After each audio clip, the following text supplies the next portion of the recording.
FL Studio includes several different methods to aid its use in a live context. With live mode switched on in the playlist, a small arrow appears next to each pattern name that, when pressed while FL Studio is playing, will cause that pattern to play. This allows you to add and remove patterns from those currently playing, giving you the ability to spontaneously improvise the arrangement of your song. You can either activate a pattern manually with the mouse or trigger the pattern using the notes on your MIDI controller keyboard. This functionality is activated by selecting a MIDI channel in the Options menu, System, MIDI Settings dialog, next to the heading Playlist Live Mode MIDI Channel. Here I have set it to MIDI Channel 3. For this to work, I'll have to make sure the MIDI channel on my MIDI controller keyboard is set to 3. You will need to consult the documentation of your controller keyboard to find out how to do this. The white notes from C4 on the keyboard will trigger successive patterns. So C4 will trigger pattern 1, D4, pattern 2, and so on. To deactivate a pattern, press its corresponding key again. To make life easier for yourself when preparing for performance, you might want to name each pattern such that you include the name of the MIDI note to which it is assigned. When activating a pattern, playback will not commence until the start of the next bar.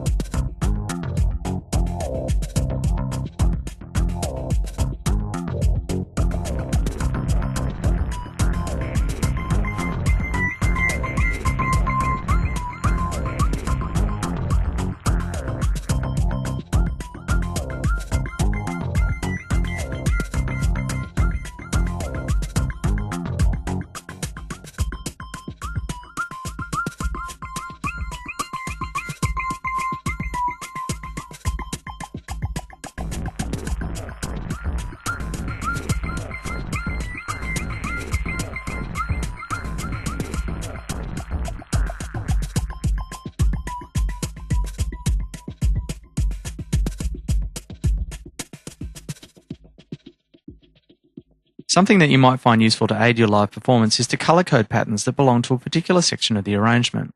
Here I have assigned one instrumental part to each pattern. Bass is on one pattern, drums are on another. This gives a lot more flexibility to manipulating the arrangement. The downside to this approach, though, is that a lot more keys are used to cover all the available patterns, which makes managing everything a bit more complex. Every person's needs will be quite different in this context, but one useful approach to managing a large complicated performance is to have each section of the song assigned to one octave of your keyboard, i.e. part 1 is assigned to the range C4 to B4, and part 2 is assigned to the range C5 to B5 and so on, like I have done here. If you also assign similar parts to the same relative key within an octave, example, the bass is always assigned to the C key, you will have a lot less to think about during the performance. With this kind of setup, you may even find that you don't need to spend so much time looking at your computer screen, giving you more opportunity to actually perform to your audience. If you want to perform a song which already has a defined arrangement, then you can use the song marker jumping function. This works similar to the live mode, whereby the song playback head jumps to successive patterns when you press a key on your MIDI controller keyboard.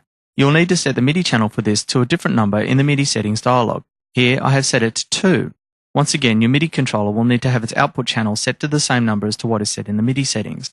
The keyboard layout is similar to live mode as well. C4 will jump to marker 1, D4 to marker 2, and so on. In this mode, the black keys also have a function. To jump to the next and previous markers, press the 2 black keys to the right of C4, C#4 and D#4. The next 3 black keys, F#, G#, and A#4, will select the previous marker region, select the next marker region, and deselect a selected region. In addition to selecting the next or previous marker region, pressing F# and G#4 will cause the playback head to jump to the start of the selected area.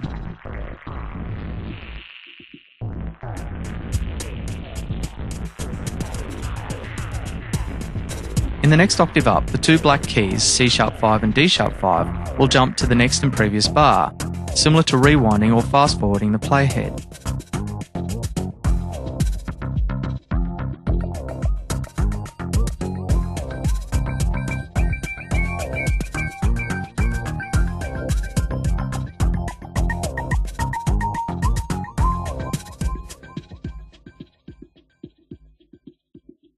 Playing the remaining 3 black notes will add or remove a marker at the current playback position when F#5 is pressed,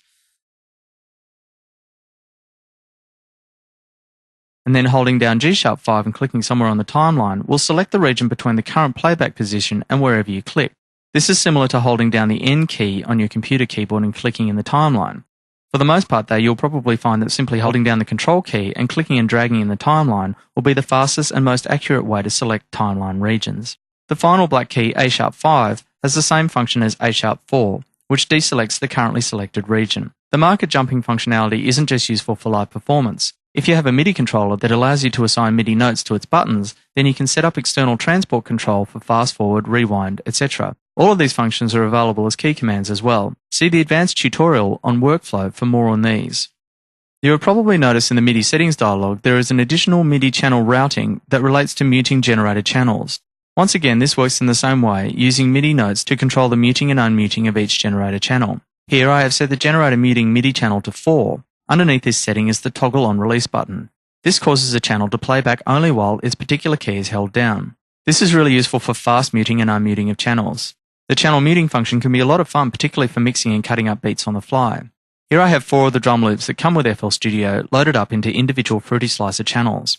When I press play, I can mute and unmute channels continuously by pressing the first 4 white notes starting from C4.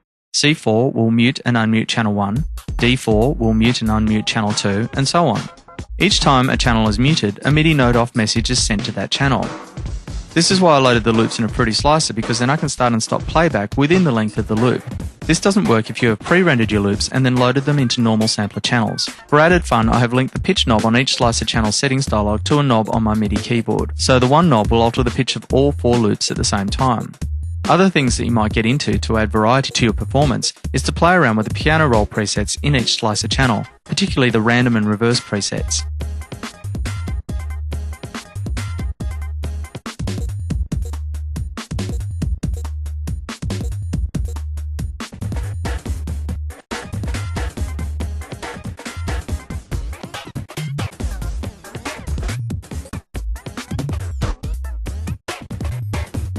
That brings us to the conclusion of this tutorial.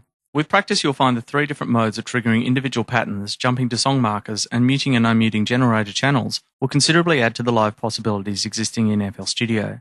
In combination with a MIDI keyboard and MIDI knob controller or something similar, the possibilities become even more expanded.